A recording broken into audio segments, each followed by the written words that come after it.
of Fantasy for the Ages, the show where father and son sit down and talk about fantasy books. I'm the son of that equation, Zach. And I'm the father, Jim. Thanks again for being with us as we spend some time again digging into some content. Today, this episode, more The Wheel of Time. Woohoo! Zach, how are you today? I'm doing pretty well. I ended up with a longer than normal weekend. Something about this country celebrating something. I don't know anything about it. But in addition to that, I'm currently in the process, and so some of this is all going to change. I'm in the process of moving. Still the same city, just a different place, and it'll be great. I'm excited. It's a great place, bigger. We like the landlords. I'm excited, but things will be a little different. I apologize if in a couple future episodes my audio gets a little funky while I figure it out. How are you doing, Dad? I am doing well. It is a holiday weekend for us, as you were alluding to, Independence Day in the United States. Also, we just missed it for our Canadian listeners. It was Canada Day, their version. So happy belated Canada Day. People listening to this, it's like a week and a half later anyways. But oops. Yeah, so this is a Saturday, so first day of 3 days off. Looking forward to that. And I've got no issues. Everything's been nice today. We finally have some summer weather, and I'm not moving. I hate moving. So you have fun with that, son. So summer weather for you, that's what? Low 80? Actually, today will be low 70s. And we're not there yet. It's going slowly. It's only 64 right now. But we've been mostly in the 70s and 80s. We did have 3 days last weekend in the 90s. We even hit 99 one day. So, but that's hot for us. You know that. That's hot. So close. You've been living in the hundreds for 2 months now, something like that. It's something like that. Yeah. Yeah. I can give you one other little personal update. I'd love it. My week this past week was different than it's been pretty much since we started the podcast, because I finally figured out a better way to edit our episodes. Yeah. I use GarageBand to do our editing, and GarageBand doesn't have a tool where you can truncate silence, all those gaps where we have too much time between things that I like to eliminate. So I've done that manually on every episode. That takes a lot of time. Audacity is another editing tool that's actually free out there that does truncate silence, but I don't like the feel of Audacity. Well, brainstorm this past weekend, I was like, what about if I upload into Audacity, truncate silence, and export out of Audacity, and do the rest in GarageBand? I did it. It was brilliant. And my editing was all done like back on Monday or Sunday already. I didn't have any editing to do all week long. Well, I'm glad your life was much easier. I'm sure you appreciate it. I appreciate that you didn't have to do all that this time. And any of our fellow content creators who listen to this are probably going, hey, about time, Jim. Took you 125 episodes to figure this out. Oops. And if I just made someone else's life easier by sharing this tidbit, let us know. I saw you were drinking something. What are you drinking today, Zach? I am just drinking what I had on hand, which is a simple beer. Not even necessarily a good beer, by your standards, it's fairly light. Did you bring pale ale? Something along those lines, actually. I don't know. Let me look. I don't know enough about beer to tell you that. It doesn't have a name of the kind of beer on the can or bottle? Probably somewhere, but I don't know. It's Mexican beer. Okay. It's the best I can do for you. Sheesh. I went to make a wattail and I was like, wait a second. This episode? This content? No. There was no way I could drink anything other than wine. Seriously, think about it. Wine. Did you, just one glass, though. Just one glass. Yeah, did you bring the bottle to make sure it's just the one glass? Just one glass. There'll be no refilling. like somebody's issues in our episode Sure, today. we'll get there. All right. Couple other brief notes then before we jump into the content. One is the last few recording sessions, I've had a little issue with StreamYard that we use for this, and the internet Wi-Fi connection. It keeps giving me messages that it's intermittent at times, and watching back the recordings, I mean, it sounds fine on audio, but on the YouTube video, there are times it gets a little choppy. I've ordered what I need to be able to hardwire, so I'm hoping that will go away. It arrives on Monday or Tuesday already, so by the next time we record, hopefully that'll be a thing of the past. The next time we sit down to record, but not the next recording that they necessarily see. Oh, that's true. We're doing 2 today. Yeah. Whoops. Let's see. What else? What are we reading? I've started something new since the last time we talked. Actually, I blew through something else since the last time we recorded together, and I'm on yet another new thing. So I finished the Fiona of Our Tapestry. Solid ending. Enjoyed the trilogy. Glad to hear it. I wouldn't say I loved the trilogy. I enjoyed the trilogy. It was all right. Then I did a one-off with Andy Weir's Project Hail Mary, dipping into sci-fi. Quick read, fun read, made science cool. I think you'd enjoy that. It was really good. Okay. And now I've moved into The Book of the New Sun by Gene Wolfe, which is a 4-book set, and then there's a 5th one that's been added. But the original is a 4-book set that's science fiction with a fantasy flair to it. And this guy has the most robust vocabulary I think I've read in a long time, if ever. I have to keep looking for words up, like every page. What the heck does that mean? What does that mean? For you, that's wild. I know. I've got a big vocabulary. It's kind of fun. I'm enjoying it. I'm about halfway through the first book, maybe a little further than halfway through the first book, but it's really good.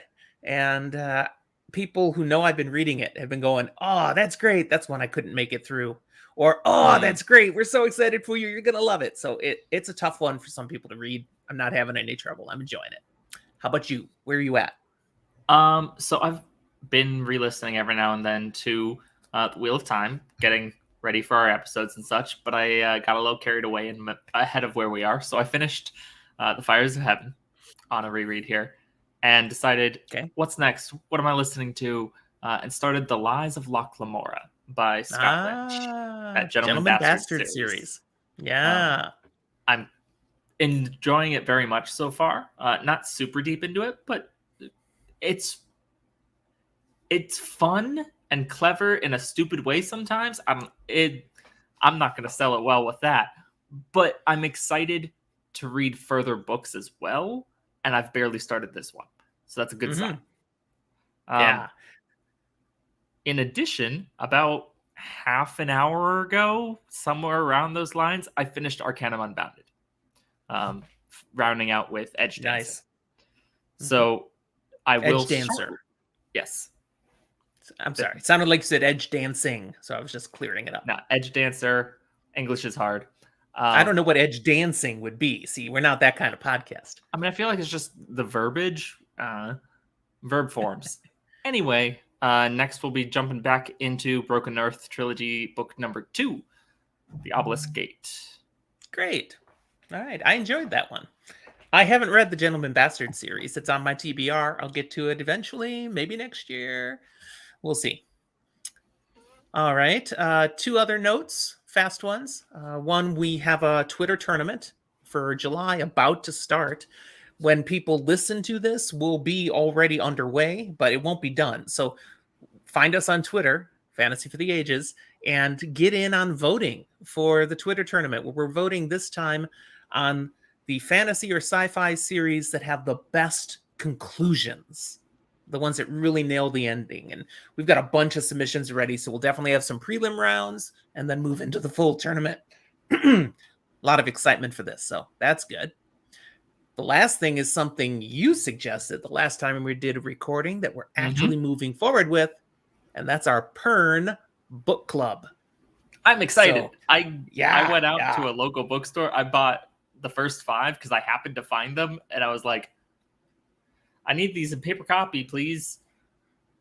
I went upstairs to the library here in the house, and I looked, and I do still have all the Pern books up through what I've read. The newer ones at the end, I don't have yet because I've never read them. But all the ones I've read, I do have physical copies of still. So great. If you're interested, those of you listening and watching, we're going to be doing this as a book club on our Discord channel. So you can find how to join our Discord server in the notes here with this episode. And come join along. We'll be doing a new Pern book every 2 to 3 weeks. So not a blazing fast amount of time. Everybody's doing other things, and we still plan to be reading other things while we're also reading these books. But a place where you can interact with people while you're reading these books, and then we'll have a time where we all kind of get together at the end of each book to talk, full spoiler now, about what did we just read, and chat, live chat, actual voice channel too, if people want to. And it'll be fun. It's going to take us a year and a half to go through all of the Pern books. So that being said, if you come along this much later along and you're going, that sounds interesting, but I missed out. And no, you didn't. Just go check where we're at. See where we're at on Discord. Hop in where we are. If you haven't read the ones before it, I recommend catching up. But maybe it's a second time reading through for you. Pick it up wherever. And no one's required to commit to 18 months of reading with us. You can jump in and out too based on what's going on with life. That's all good. But we're going to have some fun. And our first book, Dragon Flight, we're going to be wrapped up reading it by July 29th. So when you're listening, you want to jump in, you still have plenty of time. I appreciate knowing that because I didn't know what the date was. Check out on Discord where I've got information now, and everything you need to know is there. All right, let's do some chapters here. We've got chapters 38 and 39 here of The Shadow Rising today.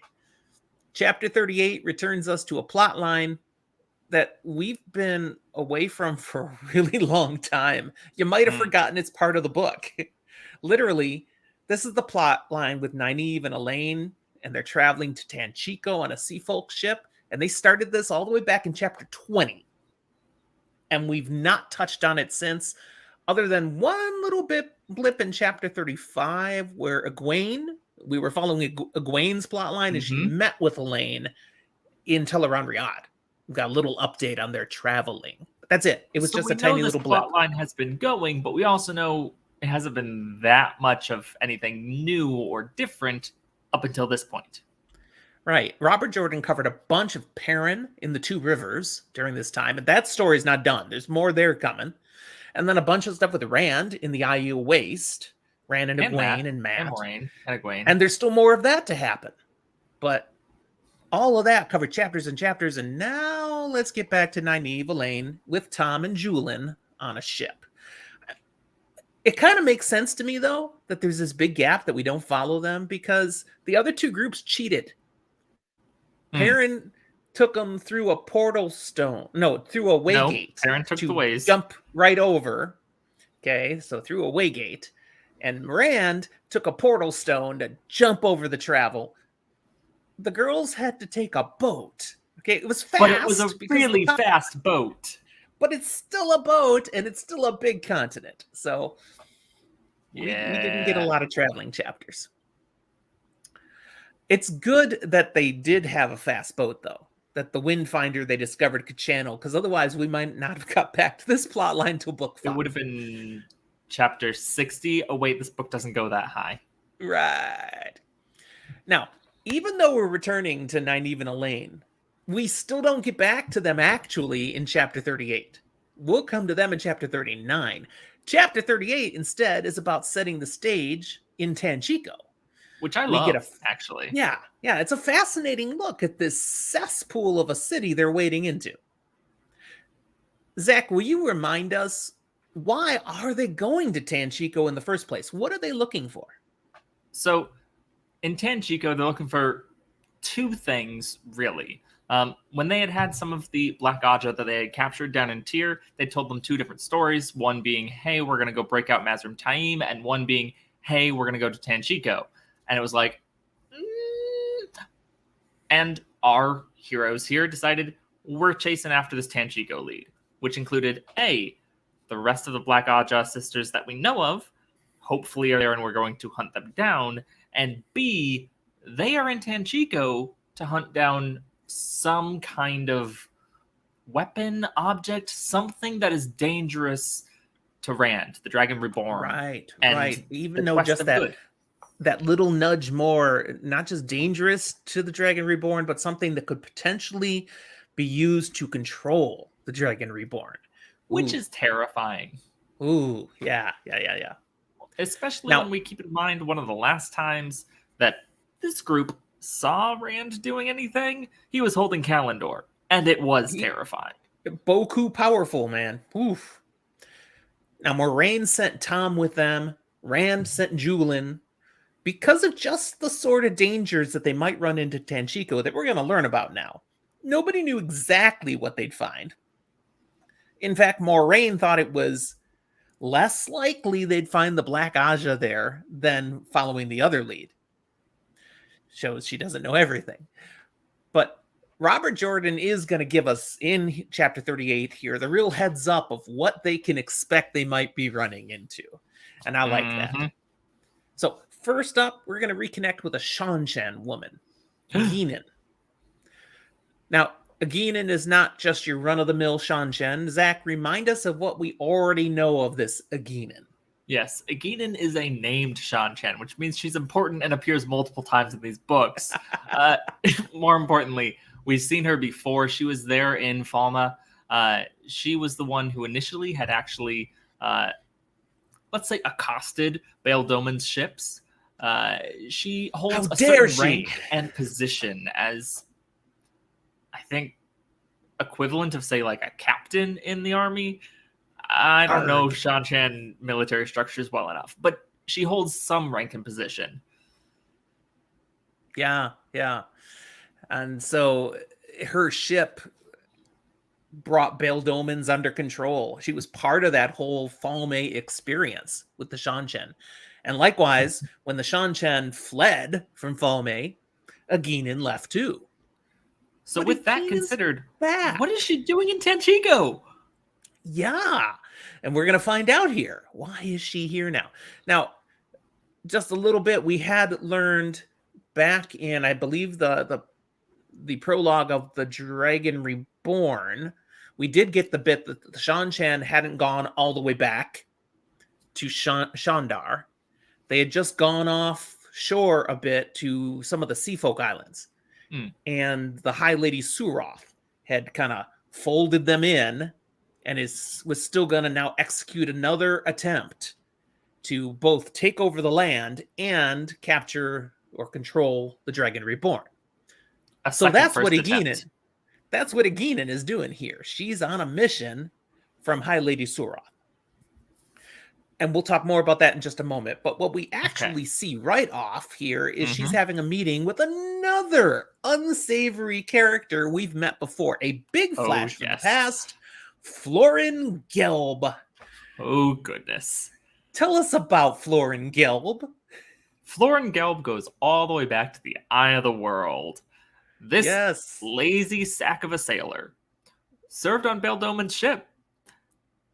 When we first met him, when Rand and Matt and Thom were fleeing from Shadow Logoth and jumped on the boat, Gelb is the one who got hit, or rather avoided getting hit with a Trolloc, but was supposed to have secured all the things when Rand had done stuff. He's also the one who was fired and left off at Whitebridge. And keep in mind, the key reason he was fired, when Rand jumped onto the ship, he landed, stepped on Florin Gelb, because the dude was asleep on watch. Yeah. And then tried to pin it all on Rand as a dark friend or something. And then he kind of tried to sell him out in Whitebridge. Not exactly, but is partially responsible for the whole Myrddraal finding him there part. Yes. We haven't seen him really since that. But apparently he made his way all the way out to the West Coast. And he's still scummy. So here he is, working now for Eginin. And from their conversation, we get that he's one of a number of guys that she has working for her, trying to find particular things, and particular people, because this is what she's here for. Mm-hmm. So we see her here paying Florin Gelb because he actually has found something of value that he's given to her in a bag. She opens up the bag. It's a silver bracelet with a cord and a wrist bracelet and a neck thing. It's an Adam. Ooh, pretty. It's what Soldam used to control the Damane. He found one. This is the third one he's brought to her. How? What? We're going to learn more about why these are around later in the chapter. So let's not talk about it here yet. But he was also charged with recovering certain women, who we will learn more of later too.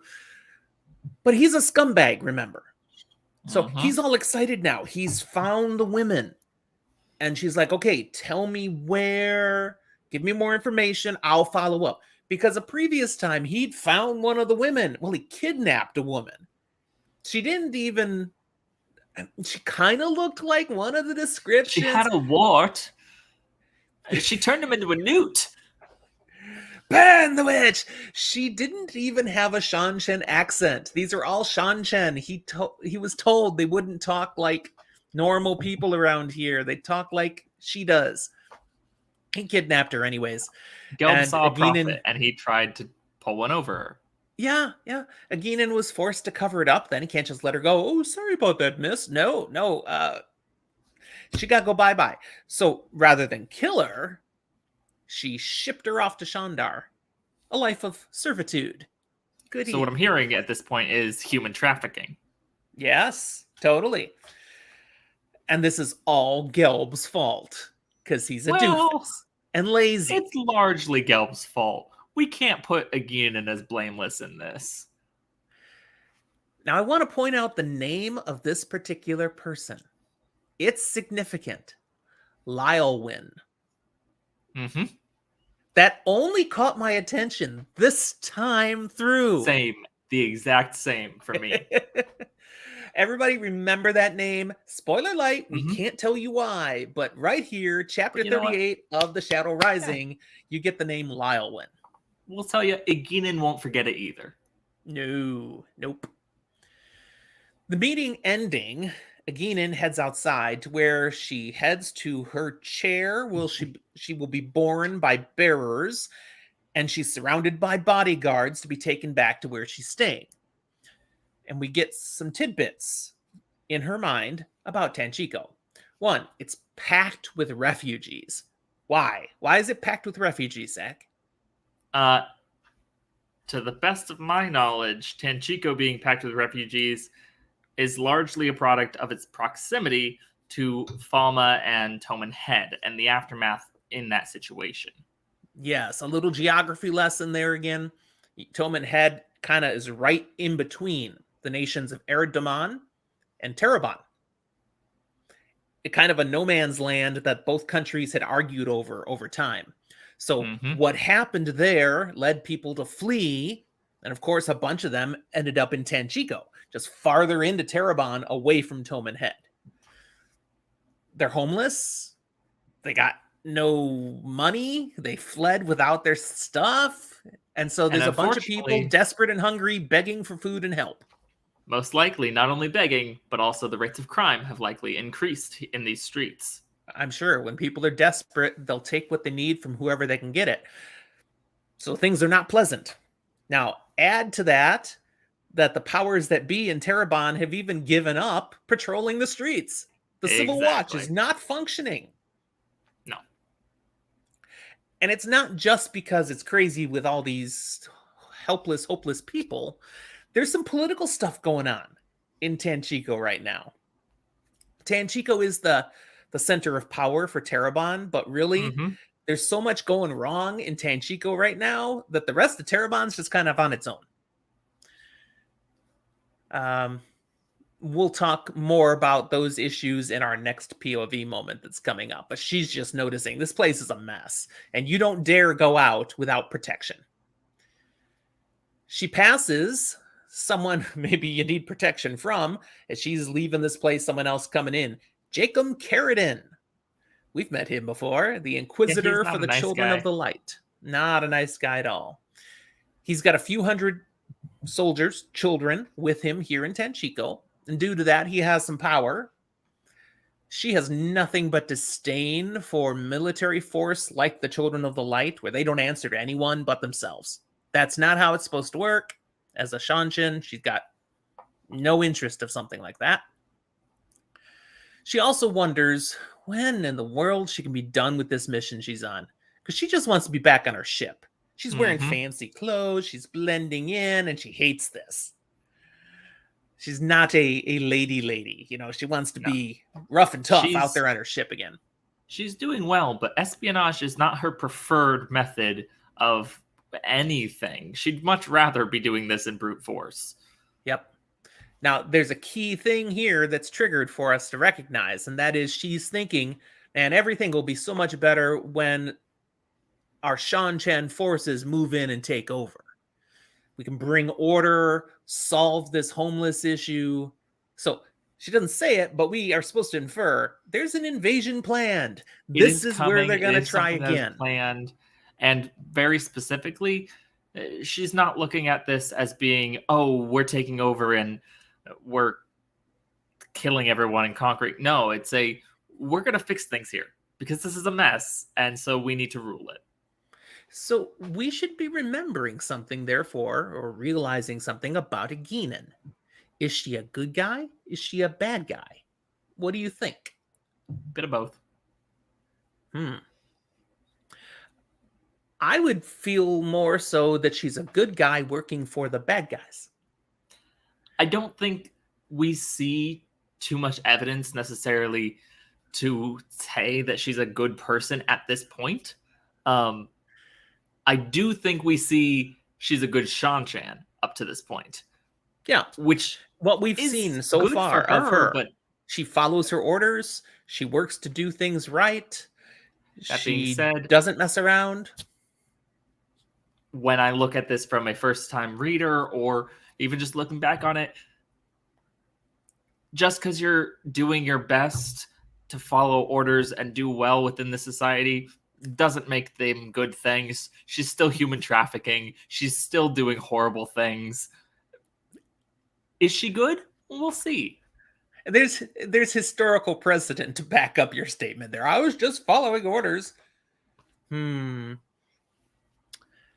yet, pay attention to Elayne as we keep moving forward. Now, the orders she's following are from High Lady Surath.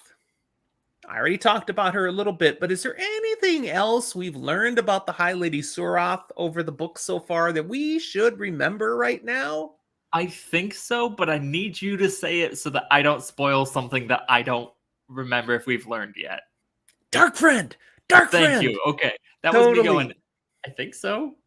When did we learn that? Was that again the Dragon Reborn prologue? No, we got it already in The Great Hunt. She's the one that Leandrin sold or tried to trade Nynaeve and Egwene and, you know, those girls, bring them through the gate. It's like, that's who better. They clearly were both working for the Great Lord of the Dark. Yeah, that's not good. No.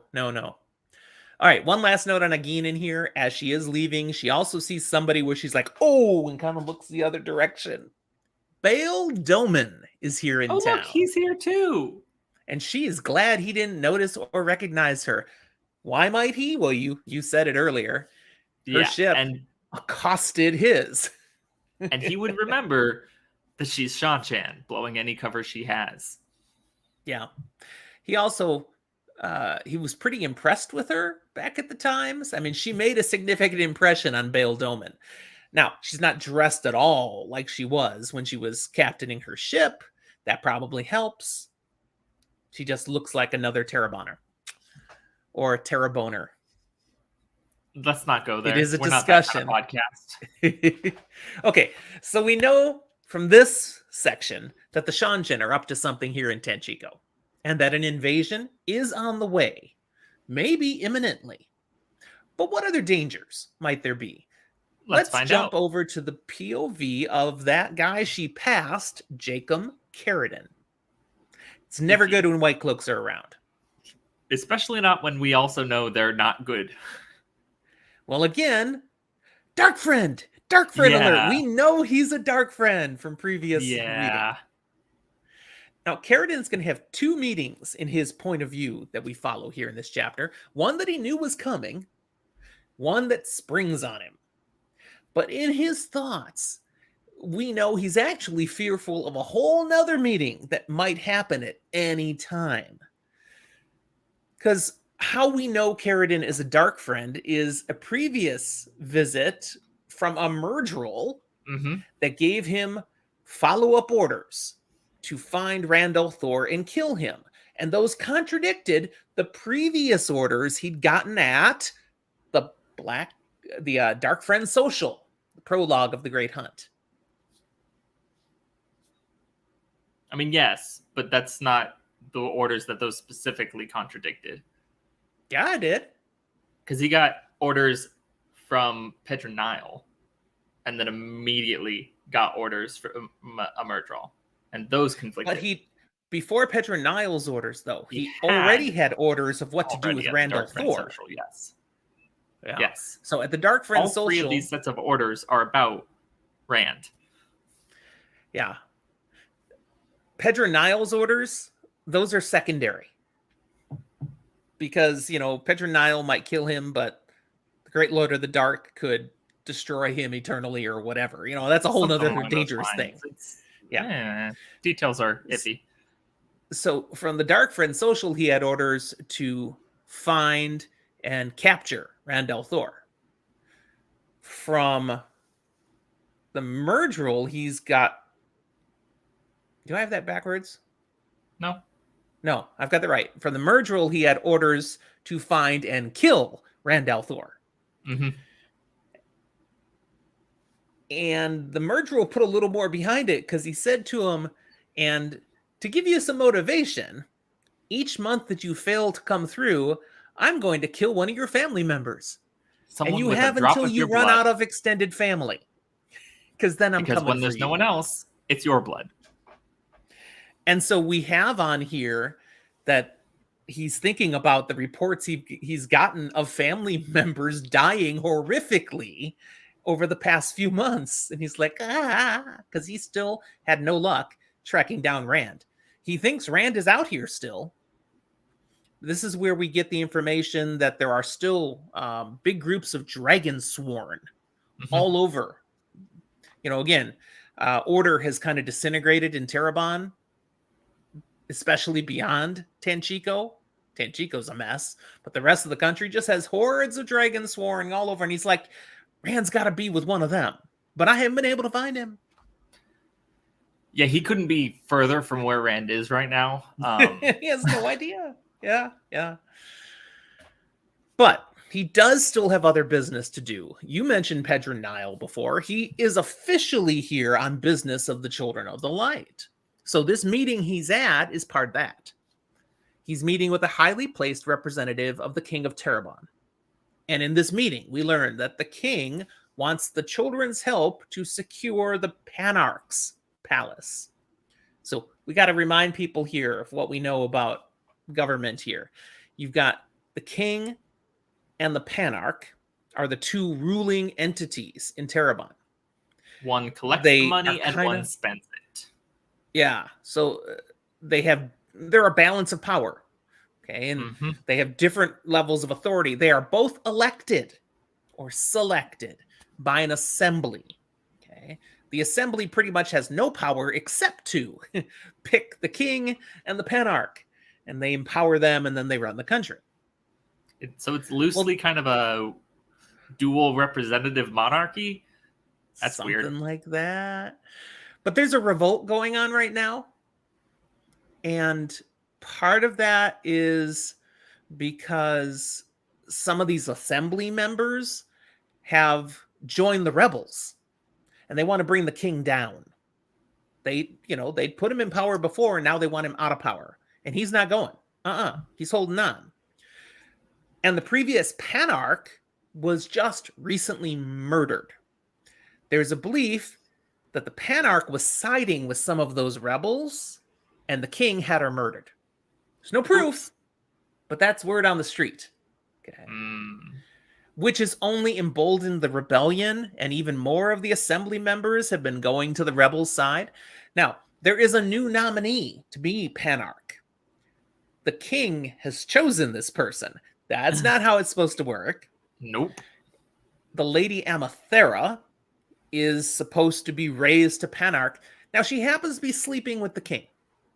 So I don't see any conflict of interest there.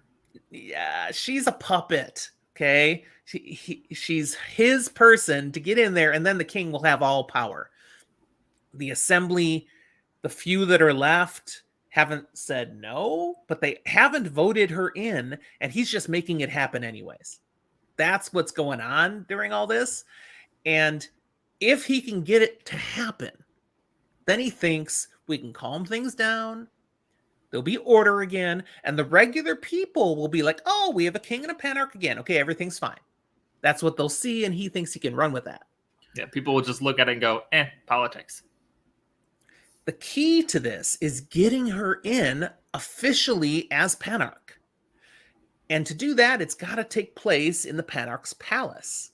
So he's asked the children to basically step in and take over security at the panarch's palace, because there's nobody controlling any soldiers or forces around the panarch's palace. There is a legion, a force that will answer to the panarch, but there's no panarch right now, so they won't take the king's orders. So the children step on in there, put some order in place. We'll get this new panarch invested, and then Amathera will be in charge, and things can go well. At least that's the way the king sees it. Yeah, I'm sure nothing can go wrong with that plan. Carradine, he's like, well, we don't get involved with, day-to-day politics of a country. Liar. Yeah. Oh, man. Do you smell that? Yeah. Woo. But he says, because you're asking us, I'm sure we could do something to help as a favor. We'd want some concessions, just as gratitude. And basically, there's an arrangement in place signed by the king that will make a permanent base of power and a presence for the White Cloaks in Terrebonne. That's what they'll get out of it. Is concerning. Period. Now, that meeting over, Carradine returns to a palace in town that the children have taken over as their headquarters. See, apparently, if you're rich enough in Terrebonne, you can build yourself a palace. Yeah, there's no zoning ordinances. It's just if you're rich, you gentrify a neighborhood into your own palace. This place you're moving to, Zach, would you describe it as a palace? Have you taken over a new palace? No, I'd describe it as a duplex. Now, that's first I heard it was a duplex. Have you met the neighbors? Are they decent? Relatively cool. That being said, they're moving out mid-August, so start looking for friends. Actually, we already ahead of you. We did that the one time we lived in a duplex. When the bad tenants got out, we got a coworker and husband and to move in next to us. It was great. That was wonderful. But no, I have on good authority. They're supposedly cool. They have like a portable little disc golf thing basket in their backyard. Yeah. Nice. So I know they have to be a certain level of cool. It's fine. Okay, so anybody can build a palace if they're rich enough. Okay, what happened to the guy who was rich enough to build this palace? Why is it vacant? Well, apparently he was part of this group that's rebelled against the king. And so, he was rich enough, so he actually not politically smart enough. No, he made a claim for the throne that fell short. You can still see him. Where is he? Well, he got ahead of things. A head that's on a pike now. Out there in the Trader's Court. Yeah. So, White Cloaks moved in. The children have this palace. Once he gets into his own particular quarters, he's surprised to find a woman there waiting for him. And that she greets him as something like, so, what's up, boars? Dark friend alert. Yeah, what number of things do both Jacob and we instantly know about this woman? Dark friend. Okay. Their dark friend. They were probably at the dark friend social. Yes. where he yes. went by Boars. And there'd be one more thing then. Something that everybody at the Dark Friends social was told. They were all given that image of Rand, Matt, Perrin to chase these people down. They all had that order. Then they all got their individual orders, but they all had the one big vision. Okay, so this is someone who knows the same thing he's supposed to be doing. Gotcha. See, I would have assumed his brain would go, mayhaps a higher Dark Friend than me because they know who I am, but I don't know who they are. Well, maybe, but I'll tell you what we do know is his reaction is to draw his sword and try to kill her. Oh, absolutely. Right off the bat. Now. And then the air itself stops him. She just stopped him with the one power. So now we know two more things. Aes Sedai Black Aja? Yeah. And Aes Sedai, who was at the Dark Friend social, yeah, this is also Black Aja. Turns out it's Liandrin. There we go. And now we can stop beating around the bush. Yeah, she has shown up to give Carradine some orders. He thinks she's there to kill him for not having killed Rand yet. And it's like, no. And she's like, well, maybe I'll let you be a part of that when we get around to it. Yeah, that's not what she's here for. What she does know is that he's now been tasked to take over the Panarch's palace, and she wants him to go through with that. But then she has an extra little bit to add to his orders. That is, once he has control, she wants him to send all of the Panarch's legion away. So it's just the White Cloaks in the palace controlling it. He's like, that'll be impossible. If we try that, the Panarch will turn our soldiers on us. And Liandrin does not want to hear the word impossible. He gets chastised rather firmly there. Yeah. But she says, don't worry about it. I assure you, Amathera will be dealt with. Okay, now that's ominous. And spoiler light, you should remember that. Liandrin is already planning for how she's going to manage the new Panarch. She's not worried about that. Just White Cloaks take control. From a first impression, everyone, literally everyone, is assuming that they are going to puppet Amathera. Yeah. Doesn't sound like a real powerful person. Maybe she is. But as far as we can tell, nobody assumes she is. With Liandrin gone, Carradine's final thoughts are basically, crap. He's stuck behind a black, well, not behind, but between. He's stuck between a black Tarvalon witch, a Myrddraal who doesn't care about any of this and wants him seeking Rand al'Thor, and his orders from Lord Captain Commander Pedro Nile to gain power and influence in Terabon. He's got too many masters, and he senses, it could be pretty easy to die these days. Yeah, if it wasn't already easy for him, it just got easier. Yeah. Now we're going to jump over to Liandrin's point of view. Even ickier. Her presence in our narrative confirms that Elayne and Nynaeve are definitely on the right track. The Black Aja are here in Tanchico. She's cold-blooded and practical as ever. Because on her way out of Carradine's palace, she knifes the guard she talked her way past. She had used her little, compulsion light trick to get in. But on the way out, she just kills him. Because no witness, nobody can ever know she was even there. Because a dead body isn't suspicious at all. I'm going to guess there's plenty of dead bodies showing up in Tanchico these days. So it might not be that suspicious. Fair. But they are on the down low. They are trying to hide out these days. And so she's returning to the 2-story sprawling house where all the Black Sisters are at. It's the home of a merchant who happens to be a Dark Friend. And they're keeping this low profile. Not because she thinks those fools in Tar-Valon are on to them being in Terabon.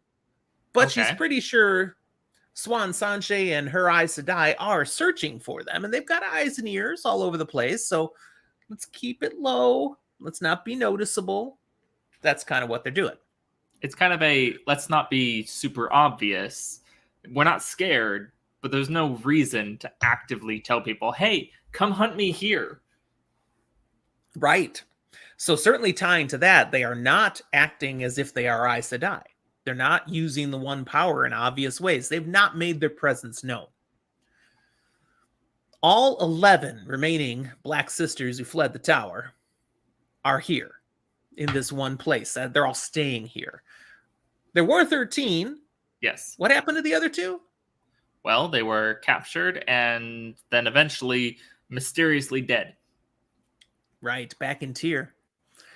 But the other 11, they're still together. They've all been provided some servants, servants who are also sworn to the dark. But the servants don't really know who they are, other than they're also dark friends. They have no idea these are Aes Sedai or any powerful people at all. They just know, hey, we're dark friends, you're dark friends. Okay, now serve us. Liandrin's a little annoyed by that, feeling like she's not getting the respect they deserve. She's particularly reminded of that feeling when she arrives in the building and she sees this one particular maid, Gildan, who doesn't even bow, doesn't use an honorific. She just talks to her like a regular person. And Liandrin snaps, basically, aren't you supposed to be cleaning? Clean! Yes, whatever. A little snippy. She goes into the room where the other sisters are. She's a little frustrated that they're not all there. Apparently, they all have their own little plans still. This is what I said I do. But we get the names of the ones who are present. And these are some names I don't think we'd had before. We may have heard them once, but it's not something that's ever really been important to our knowledge. Yeah, I don't think all 13 were ever listed off, but I could be. I know, like, Elayne, Egwene, and Nynaeve, they got a list with the names, but I don't think they were read to us. Right. So here in the room, we've got Eldrith Jondar and Marilyn Gamalfin, both former Browns. We've got Jiane Kaida and Asni Zeramin, former Greens. And we've got Rihanna Andamarin, a former White. The others are somewhere else. Liandrin shares with this group what she learned from Caridin. Specifically that, he thought I was there to kill him for failing to kill Rand al'Thor. The Black Sisters, they have orders to capture and control Rand, not kill him. So what does that tell them? Well, it tips them off to something kind of huge, yet at the same time, feels stupid that they didn't think of. Not all the Forsaken are in agreement. They have their own plots and plans, which to me goes, duh, your fellow dark friend on the street, you walked up to Jacob Caridin and he tried to kill you. You guys have different plots and plans. But the realization here is that it goes all the way to the top. Right. And unfortunately, if the top, meaning Forsaken, are in dissent with each other, making different plans, we measly Aes Sedai dark friends could get crushed in the middle. We might just be pawns who get used up. Asni's like, well, we could always defend ourselves with balefire. We've got that rod, that ter'angreal that we were told to take with us that makes balefire. We could use it. Liandrin's like, yeah, maybe not. Apparently they'd done some tests with it and almost zapped one of them out of existence. It's not an easy thing to use. It's not easy. It's definitely very dangerous. It's worse than playing with fire. It's playing with balefire. Right. But Liandrin, of course, reminds them, if we succeed in the task we are here for, if we gain complete control of the Dragon Reborn, we won't have to worry about the Forsaken. They will no longer be a problem. Now, at this point, Liandrin notices Gildan, that servant, is in the room. What the heck are you doing here?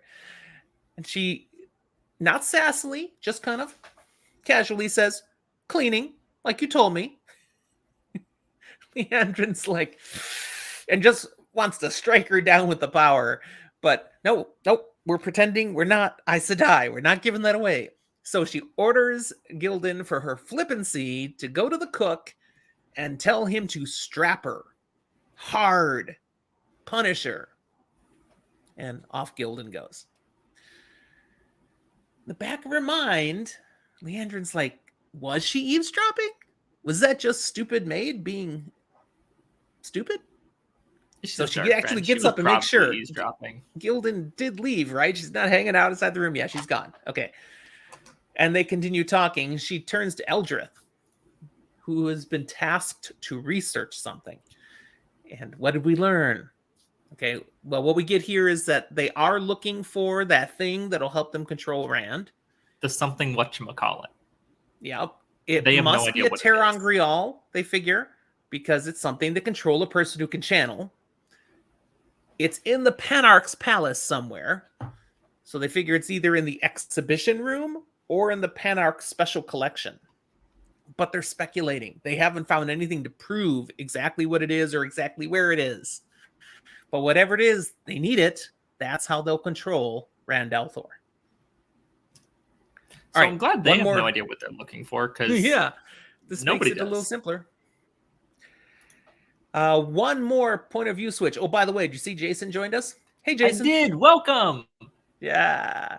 Okay, one more POV switch. We're going to jump back to Aeginin, just like at the beginning of the chapter, but now she's returned home, where she has a surprise meeting. There's a man waiting for her there, who turns out to be another Shanshan, and proves himself a special one, a seeker for truth. Yeah, not good. What's that mean? Well, it means he's personal property of the Empress. So he's a slave.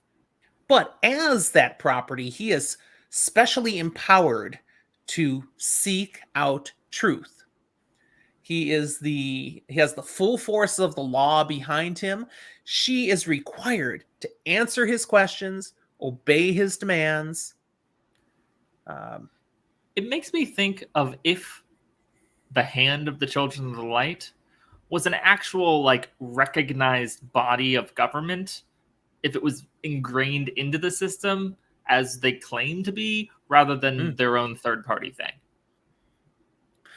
He tells her he's here and proves he is a seeker for truth, because he's going around checking on the progress of the agents that Lady Surath sent out. So from this, we learn Aeginin's not the only one that's been sent out doing things like this. Also from this conversation, we learn what she's really looking for. When the Shanshan fled Falme, they left some of their Soldam. They didn't have time. They weren't organized enough to get everyone out. Some of those Soldam who had been left deserted. They didn't just try to find a way back to the Shanshan. They're out. They fled. They're trying to make new lives. It is a terrible embarrassment to the Empire that Soldam have deserted. It's like, what? They're honored in society. They have all these rights and privileges. Why would they desert? Aeginin has been tasked to recapture these Soldam deserters, killing them. If they can't, she can't recapture them. But she understood that was like a last resort. And yeah, now, it's very much a take them dead or alive, preferably alive, but dead if you have to. The Seeker gives her a very different impression. It would be probably better if they were dead. Let's make this go away. That's new to her. She hadn't heard that. Sweep it under the 6-foot earthen rug. Right. So after that, he has her sketch out some maps of Tanchico and its defenses, and some of the other cities and towns in the region that she's familiar with, and then he leaves, saying, I may come back, check on you again in a few weeks. Once he's gone, we learned that Aeginin had a reason to be particularly tense that he was visiting. She's got a secret. She got a secret. She's got a secret. She goes down to the basement, which he apparently had not explored, and we find she has a captive. Who's captive in the basement? A Soldam that we know. Yes. Her name is Bethamin. We met her in Falme. But there's something different about this. Yeah. We know why she deserted. Yeah. She found out the horrible secret that the Shanshan don't know about. Turns out Soldam can channel. And as we understand it, maybe the Damani are ones with the spark born in them, but Soldam could learn. So turns out when you put a collar on them, it works. Yes, she is collared with an Adam down in the basement here. This could just tear apart the power base of the Empire of Shandar, the Shanshan Empire. Yeah. And it has her really struggling now. Okay, so these deserters, are they all women like Bethaman?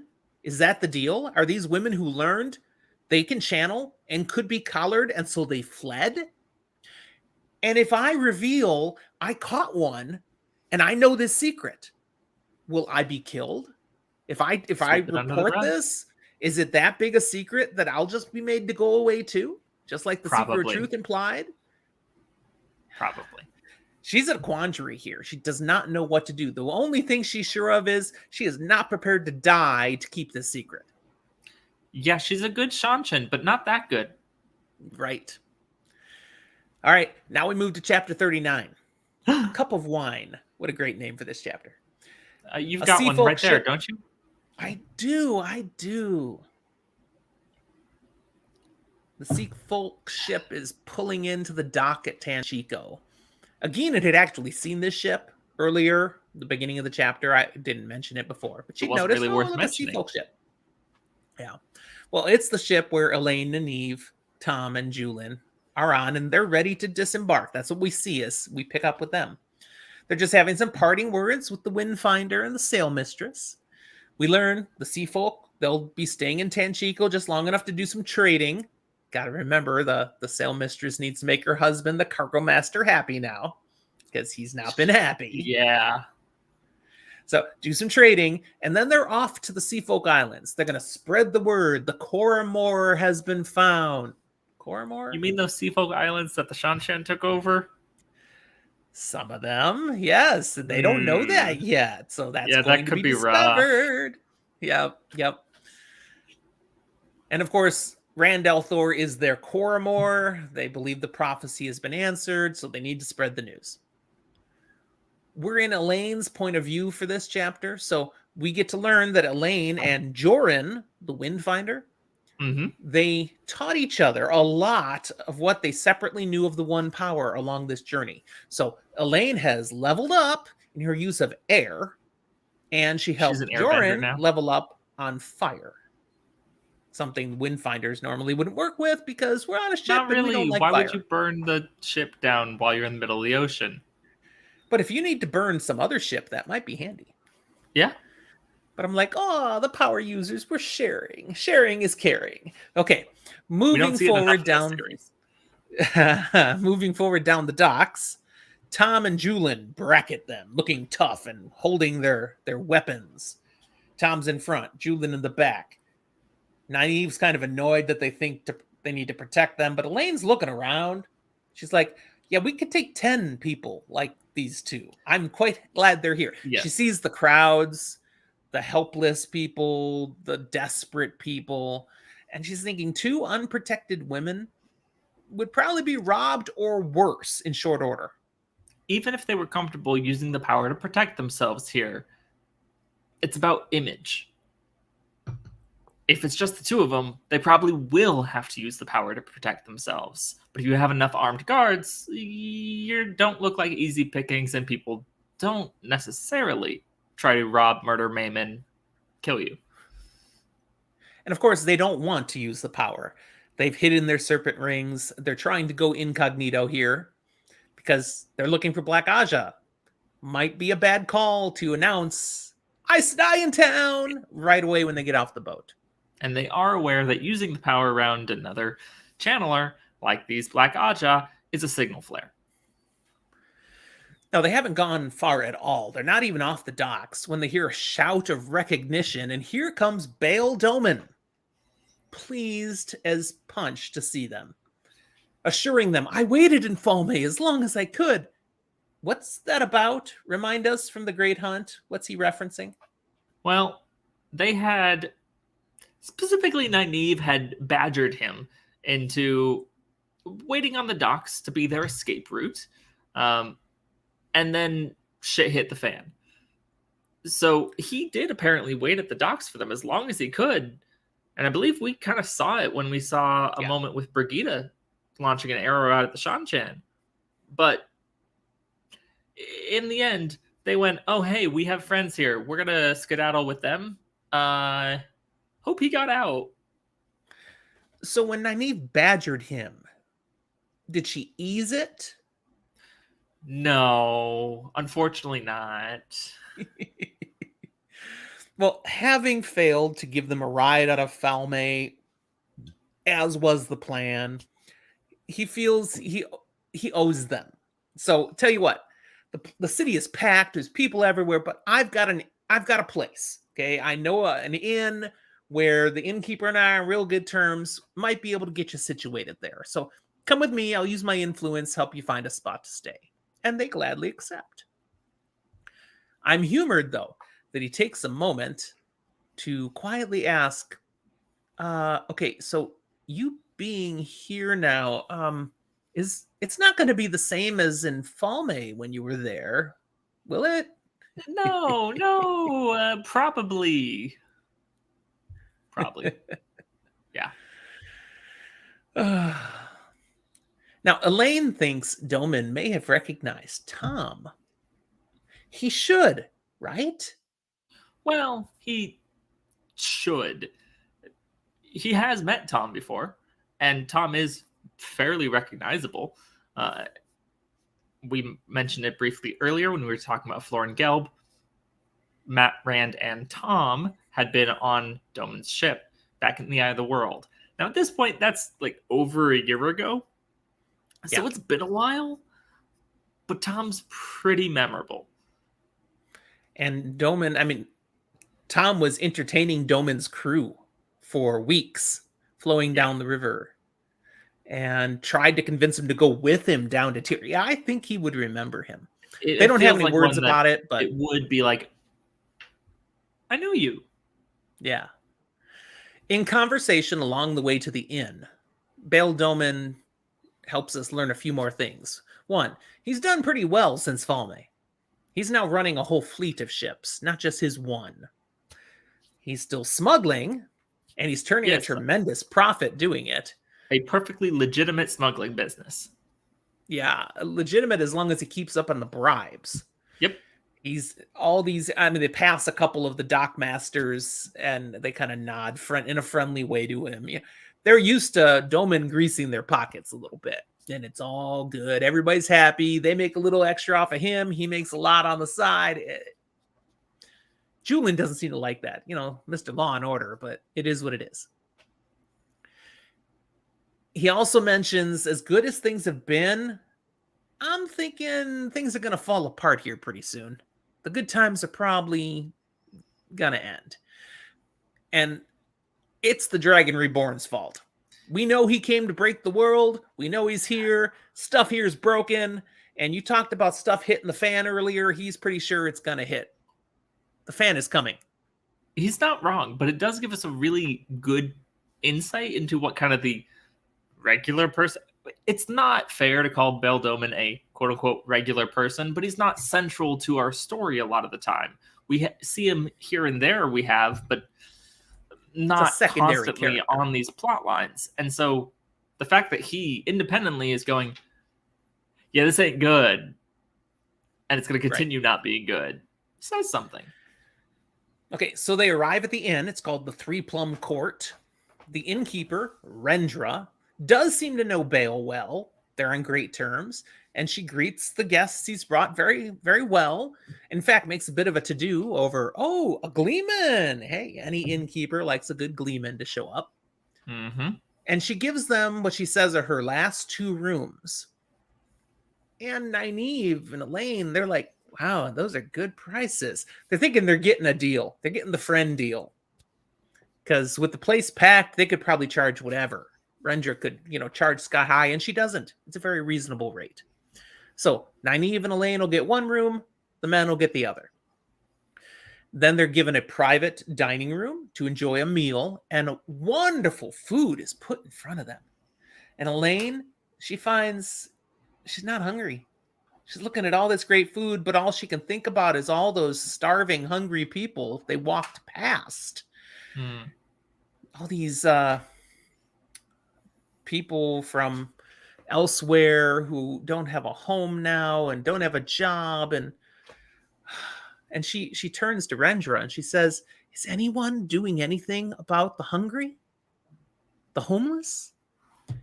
And here we learn a nice little thing, because Rendra says, "Well, actually, Beldomen he's open to soup kitchen. I mean, he may be avoiding taxes like crazy, but he's putting more than his taxes worth into the soup kitchen to help people." And Doman's like, "Oh, shucks. Nah, it's nothing. It's nothing." Very And knowing what we do from the last chapter about what's going on politically, he's probably doing more than his tax dollars would have, considering the current political scheme isn't doing anything for its people. Jason points out in Discord that the food described in this chapter sounds so good. And I admit, it's one of the times in the books where it's like, that is quite a spread. I would eat that. Absolutely. Meanwhile, Jason's making me hungry, posting pictures of what he's eating. So he made some good curry. Yeah, absolutely. Well, Rendra leaves. Now the discussion can turn more to the business at hand, and they bring Doman into their confidence. In fact, Elayne's a little bit looking at Nynaeve going, "Girl, what you doing?" Because she's telling everything. "We're here because there's Black Aja. We've got to find them. We'd like to use your men. You've got ships. That means you have crew. We need some eyes and ears." I love how, as Doman hears all this, he reverts to, "Are you kidding me? Mm-hmm. It is going to be Falme all over again." Mm-hmm. I knew it. Maybe it's time I pack up and head home to Ilion after all. Yes. You're not going to, but yes. Yeah, Nynaeve bursts that bubble, says, "Oh, you mean that place where a Forsaken, Samael, is in charge?" Yeah, dude, there is no safe place to go. Maybe There's you no could sail point out into the middle of the ocean with a lot of supplies and just hope that if the world breaks again, you're okay. She exhorts him to be part of the solution, not the problem. It'd be better to be fighting against what you can handle than just running and hiding. Elayne, though, she softens it up. She's like, Now, Master Doman, we know you're a good man. You did what you could for us in Falme. You stayed as long as possible. All we ask is that, again, you do what you can to help us, and we would be so grateful." And he's like, "Okay, did you guys plan that? The bad cop, good cop thing here? Because, I mean, you're pretty good at that." "Fine, I'll help. But if it turns into another Falme, I make no promises to stick around this time." That's fair. Absolutely. Thom and Juilin, they pump Doman for information now. What does he know about the city, the people, the situations? After they feel like they've got everything they can learn, Juilin heads out. Now this is after dinner. It's late evening. He's going to head out and see what he can do with this information. What can he find? Nynaeve, she's like, "I'm going to go to my room." Elayne's like, "What do you mean your room? Our room." She's thinking that. But all right, Nynaeve's going to go to sleep. Doman, he's gone. Now it's just Elayne and Thom. Elayne decides, I'm going to go check out the common room for a little bit. Now, this is not something Elayne gets to do.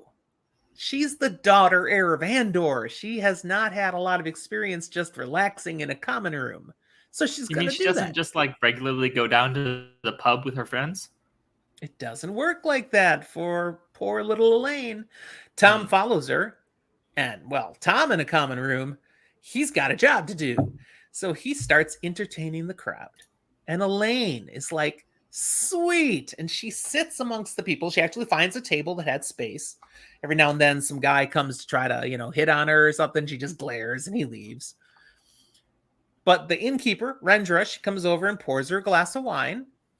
There's my glass of wine again. And she just sits there enjoying the entertainment Thom's providing and drinking her wine. There's a a handsome young man serving in the room who just floats around from time to time and tops off her glass. So she never drinks the whole glass of wine. But she keeps drinking all through the entertainment. Yeah. When Thom is finally done and he, bows to the applause and he heads up the stairs, heads to his room, Elayne's like, well, I guess I should go too. Whoa! She's a little tipsy. She's like, all I had was a glass of wine. Yeah. I think she maybe had a little more than she realized because she had a glass of wine. Yeah, she is not tipsy. She is drunk. She is totally drunk. And she has no experience with this. She has never been drunk.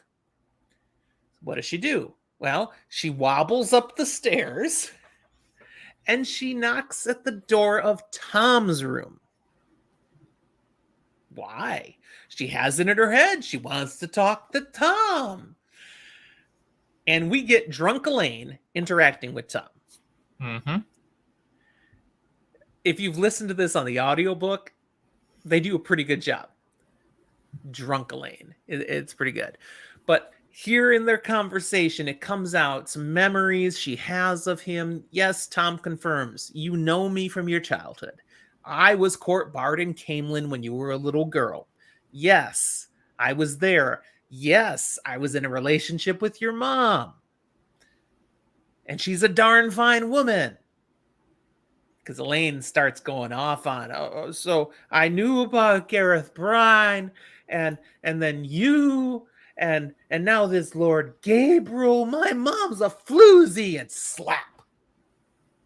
Thom's not going to hear any badness about Queen Morghese. Even if she would, decapitate him if he was seen back in Camelin. He does explain here, you got to understand about your mom. She's a powerful woman. Most men who want to have anything to do with her, it's for her power. I wasn't like that. I saw a woman. Lord Gareth, same thing, I'm sure. This Lord Gabriel, probably the same thing. And that's something a woman like Queen Morghese needs. So he's saying, don't judge your mom. You gotta understand. And then Elayne tugs his mustache. She's just flipping to a new topic. She's like, I remember doing this. I have to wonder, how long is his mustache that she reaches up and just because she's done this before. How long is it that she can get a good grip without it being weird and awkward? Art people put out there, these are handlebar mustaches that aren't waxed. I mean, they're long. It would need to be the long hanging off bits, right? Yeah. I think so. Thom offers to explain more about his past in Camelin and everything from her childhood another time, but we need to get you to your room, girl. So, of course, he's hoping maybe he won't have to talk about it at all because she may not even remember this conversation. She is so drunk. Getting her to her room, Nynaeve is there, resting on the bed. Not at all happy to find Elayne drunk. She's like, really? How could you do this? Now, how could she do this? She's never had this kind of experience. So it was really easy for her to do. It was easy. It was also, she just wasn't thinking that it was an option. And so it was easy. Nynaeve has a way to help Elayne at this moment because we have something to do here still tonight. We're supposed to meet with Egwene in the world of dreams. You apparently forgot. We need to do this. So, come here. I got something I want you to show you. And she sobers her up. What did you think of the tree? Okay. First off, anytime you try a remedy to sober up, there are things people swear by. There are things that will seemingly help just because you sober up. Don't go drinking more. It's a great way to give yourself alcohol poisoning because you're not actually sobering up at all. Yep. That being said, I also can't imagine this being like at all effective of making you actually feel better. No, definitely not. There's one thing this treatment, and again, I don't want to describe the whole treatment here. People listening to this should have read the book. But the one thing that would help is that she ends up losing everything she had in her stomach, which means any non-processed alcohol in her stomach won't be going into her bloodstream now. That's a good thing. She's not going to get worse. Like, the only thing that in this is helpful to Elayne, otherwise it's just helpful to Nynaeve getting her temper out. I mean, she does shock her alert, but sorry, that's not going to fix how drunk she is. No. That has to run its course. You can't undrunk. It does seem like they kind of play it as it makes her less drunk. And I'm like, no, it doesn't. No, it doesn't work like that. No. But with Elayne, book Elayne, on more of an even kilter now. All right, Nynaeve's going to go into Teleron Riyadh. Now, they need to channel to do that. And Elaine's like, but you can't channel unless you're... Oh, yeah, wow, you're really ticked. I see you can channel right now. They don't need to channel to do that. They think they need to channel. I don't think so. I think so. That's what the book says. Or maybe it's only drunk Elayne thinks they need to channel. Because I'm pretty sure they are aware that they know that they don't need to. Questioning. I just prepped these notes. I'm going to look. Let's see. Boom, boom, boom, boom, boom. Says...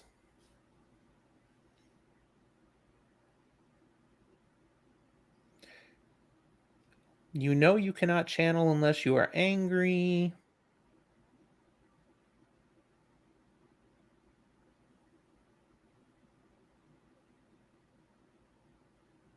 Okay, they don't say specifically they have to channel to go in. I think it has more to do with clearly like being want safe to be able there. To channel. Exactly. It's more about being safe in Teleron Riyadh, not being able to get there. There you go. I misinterpreted that. Of course, that speaks to a lack of understanding of Teleron Riyadh, too. Yeah, but everyone has that lack of understanding at this point. So, Nynaeve goes into Teleron Riyadh. Very quickly, she notices that she can't channel. Because now that she's in there, she's not mad anymore. Oops. And she can't touch the true source. Well, hopefully I'll be okay anyways, is what she thinks. She's in the heart of the stone, waiting for Egwene, waiting for Egwene, waiting for Egwene. No Egwene. She's like, well, I don't know what Egwene's up to. I mean, she's out there in the waste. Elayne said something about some place called Ruidian, and whoop, Nynaeve's in the waste. Oops. She's no longer in the heart of the stone. She's in a place that we, as readers, immediately identify as up on the mountainside looking down at Ruidian. Nynaeve doesn't know that, but yeah, the cloud bank, the dome, and looking down the valley, she sees a man in a blue garment walking along the edge, kind of like probing the fog, sticking his arm, his head in, coming right back out. It's like, what is he doing? That's kind of weird. And then she hears a voice behind her saying, we need to go. You do not want that man to see you. That would be very dangerous. Now, of course, she almost jumps out of her skin hearing a voice out of nowhere behind her. Turning around, she recognizes who she sees. Not that she's seen the person specifically before. She recognizes from the descriptions in the stories. Mm-hmm. From the dress, from the appearance, from the silver bow in her hand. Who does she see? This is Birgitte. Yes, a hero of the horn. She's flabbergasted. Birgitte? How can you be here? And Birgitte's like, you're not listening to me. We need to go. And so she actually pulls an arrow, strings it, points right at Nynaeve. You need to leave. Okay, peace out. I'm gone. She doesn't know how she does it, but Nynaeve leaves. Just, oh, okay, I'm going. Yeah. She pulls the ripcord, basically. And next thing she knows, she's in Emond's Field. Mm-hmm. I don't know how I did that. How am I in Emmons Field? Why do you think she ended up in Emmons Field? The book doesn't There's no say, place so like this is home. speculation. No place There's like home. She's clicking the heels 3 times. It's a little Going bit to of my a safe spot. need to get to the one place that hasn't been touched by all this as far as she knows, the safe place, her place. Now, as she looks around, she sees just ducking around one of the houses up ahead of her, Birgitta. She's sure that looked like Birgitta. Goes running after her, mouthing off, "Come back here. You need to answer my questions." But as she turns the corner, there's no Birgitta. Instead, there's a man rushing at her in a dark coat. And she's like, "Lan? Oh, wait, that's not Lan." Kind of looks like It was him. just someone who looked very similar to Lan. Same build, same facial features, but is not Lan. It's clearly not Lan when he, with a bow, pulls an arrow as well, but instead of just aiming, he shoots her. That's not good. She screams, backs away, and falls out of the dream. Good news, she woke up before she got hit. Yes, sort of. Elayne's like, "What? What happened?" Because she screaming, and she's got a nick on her arm. She's bleeding. A little bit. It's just a flesh wound. It could She be much literally worse. got hit by that arrow in the dream and brought the scar, the wound out with her. But it could have been a lot worse. She could be dead. She and Elayne, they process. Okay, what did you see? All this. They do not know what any of this means. Elayne's like, "It wasn't Lan." It's like, "I know it wasn't Lan, but I don't know who that was or why that person was there." And out in the waste, and I saw Birgitta. I saw Birgitta. Birgitta? Yes, Birgitta. You know, they don't know what any of this means. The only thing they can be sure of is Egwene didn't show up. Yep. Of course, Egwene had told Elayne the last time, "If I don't show up for one of our scheduled times, that just means I couldn't. I'm busy with stuff with the wise ones, so just keep coming." Probably didn't die. Probably. It probably. That's real reassuring. They turn in, and when morning comes around, Elayne pretty much wishes she were dead. Hello, hangover, which I'm pretty confident that's the first time she's ever experienced. Probably. I have no idea what she felt like. Do you, Zach? Hold on. Are you trying to tell me you've never in your life experienced a hangover? I'm blowing smoke. Yeah, I know you're totally know lying what you out felt your like. ass. And I know you know what she felt like. Oh, absolutely. A couple interesting occasions. Thom joins the girls, and Elayne's kind of like, "Not so loud. Not so loud, please." Hasn't seen Juilin. Juilin never came back last night. But shortly into their conversation, he does turn up. A little worse for the wear, some nicks, some bruises. But he's like, "Hey, I got confirmation the Black Aja are here in Tanchico. They've been seen." They're like, "What do you mean?" "Well, I've just went talking about stuff. I did not ask anyone, have you seen these people? I learned my lesson in Tyr. No, I just striking up conversations. I talked about women I know, experiences I've had. Other people talk about things they know. And yes, I've gotten some clear descriptions of the women we're looking for. They're here." Mm-hmm. One of those descriptions Juilin is able to confirm gives us another name of one of these Black Aja, Tamael Kinderode, or Kinderode. I don't know. I'm glad you're saying all these names because I wouldn't have wanted to. So, okay, they're here. So Thom and Juilin, their plan is we're going to use Bail Doman's men. We'll keep searching. We'll narrow it down and we'll find out exactly where they're located. And then you women can do your thing. Okay? Sound like a plan? You just stay here, safe. We'll go keep searching and all is good. And they're like, "What? Why would we stay here?" It's like, "Well, they know you.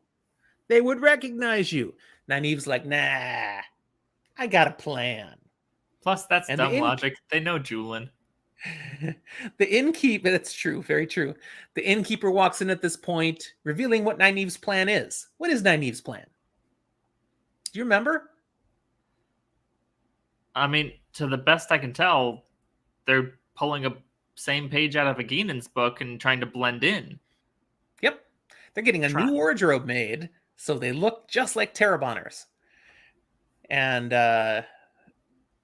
the innkeeper was described earlier in the Terabonner dress as very clingy and revealing, and that's how she wants to dress them. And Nynaeve's like, but Elayne's entertained that Nynaeve seems to be being swayed.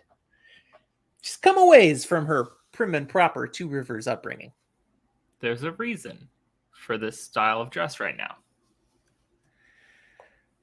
Seeing Thom and Juilin's reactions as they're hearing how the ladies are going to be dressed now, their eyes are practically bugging out. She's laughing internally until her mind goes to the fact that, oh, wait, though, yeah, it's not just finding the Black Aja. We've got to find that thing they're here for. That tool, whatever it is, where they can bind Rand. Yeah, that's bind him with his own power. Oh, man, this is not going to be easy. End of chapter. End of episode. Hey! So, for those of you that are first-time readers, we just want to remind you to look in the show notes, all the ways that you get in touch with us. Connect with us on Discord, Twitter, Facebook, Instagram, email, all those ways. We'd love to hear from you. We'd love to have you be part of our Discord community. But at this time, we want you to leave because we're going to spoil stuff now. All right. Let's find out who's going to spoil something first today, Zach. There's no graphic this time? Oh, I do play that, don't I? I mean, if you want to, we don't have to. We can always... The spoiler room. We could do it without sometime. I mean, it's fine. I was literally thinking about, I'll add it in post. And wait a second. No, I do it in the video. There was a gap, if you noticed. I let it go silent for a few seconds. That was so I had a space to add it in post. Oops. Your editing got too good this week. Oh my You've forgotten about the things that we don't edit in. All right. I'm going to roll. Here we go. Oh, yucky. You're still probably going first. A 6? We have to re-roll. Ooh, that's never happened. It's bound to happen at one of these times. There's only 20 options each. 19. Drop the first number off of yours and you get mine. I'm going first. Yay. All right. I know what I want to spoil. This is great. Okay. Gildan. The maid that Leandrin is ticked off with. Gildan, who doesn't show them the respect and then ends up wandering into the room when they're talking. Just cleaning like you told me. That's a Forsaken. I love it. Oops. Right here. And we never get in this book that that's Moghedien. She's not even in disguise. They don't know her. They don't know who she is. She's just entered herself as part of this household serving group. And she's literally keeping an eye on Leandrin and the Black Sisters to see what they're up to. Because they're not here on her orders. They're here on Masana's orders from back in the White Tower. And Moghedien's got her own things. So she's the spider. She's in the background. She's going to pay attention, and then she's going to take her own action.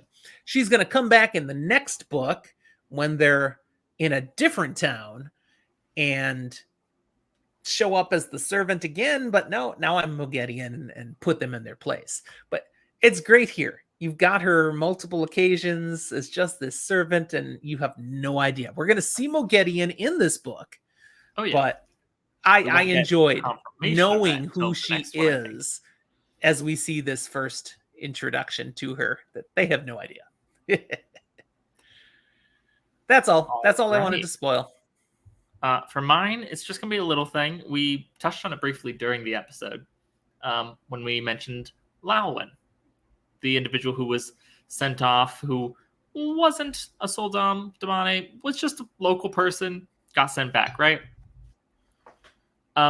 Just thrown out there. Many books later, when Eginin is more or less excised from Shan-Chan, this is the name she gets. Lyle went shipless. Yes. I don't remember. Does she get to pick it herself as something that is awful for her? I don't think so. So is it purely coincidence? I think Tuon chooses the name. It. And I think it's just, personally, I don't think it's coincidence. I think it's Tuon had some of that time with the Lady Suroth, learned information, is very clever, and maybe knows was about doing this something a little bit cruel here. Yeah, I think it was intentional. That's good. I like it. Okay, good spoil. Nicely done. But that's all we've got. That's it. All right, thank you, everybody. I'm going to go ahead and play our outro, and then we'll talk a few more moments about these things you'll see on the screen. All the reminders of how we'd love to hear from you. So be sure to check us out. Absolutely. Any of these, Zach? Anything you want to point out? I mean, really, Discord's going to be the most important, especially because it's where you can talk to us daily. Definitely my dad more than me, because I'm boring and not as active. But who knows? We're starting this current read along. I'm excited for book club. You'll find it on Discord, so go check it out. We'll talk to you next time, guys.